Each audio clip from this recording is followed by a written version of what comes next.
Hi hello friends, সবাইকে আজকে দেখো, আজকে দুপুরে দেখতেই পাচ্ছ। এখানে দেখো পুঁই মেটুলি আলু দিয়ে রসুন ফোড়ন দিয়ে পেঁয়াজ দিয়ে এটা একটা চচ্চড়ি হচ্ছে। আর এখানে দেখো ভাত হয়ে গেছে, ভাতটা উল্টাবো, বুঝতে হচ্ছে সেটাকে বললাম একটা ভিডিও করে দে।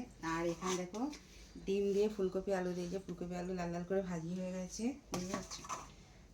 আর এখানে এই যে ডিম আলু ফুলকপি দিয়ে করবো তার মশলা, ওখানে আদাটা আছে। আর এই যে ডিম সেদ্ধ হয়ে গেছে, ডিমটা ছাড়াবো, চারজনে খাবো যেহেতু, চারটে ডিম। আজকে হচ্ছে আমার হচ্ছে শুক্রবারের হচ্ছে এই মেনু, বুঝতে পারছো।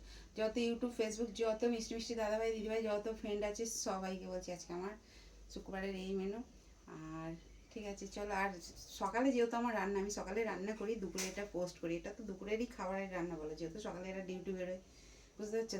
কিন্তু আমারই একজন মানে আত্মীয়, আমারই মানে কাছের মানুষ, সে বলছে সকালে ভিডিওটা কেন দুপুরে পোস্ট করা। আমি তাতে কী হচ্ছে, এটা তো আমার দুপুরেরই রান্না রে বাবা, আমি তো দুপুরে তো করতে পারছি না।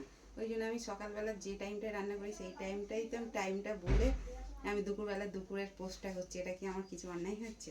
দাদাভাই দিদিভাইরা অবশ্যই কিন্তু কমেন্ট করে বলবে, ঠিক আছে। যেহেতু এটা দুপুরের মেনু, যেহেতু ওরা ডিউটি বেরোয় বলেই আমার সকালে করতে হয়, ঠিক আছে।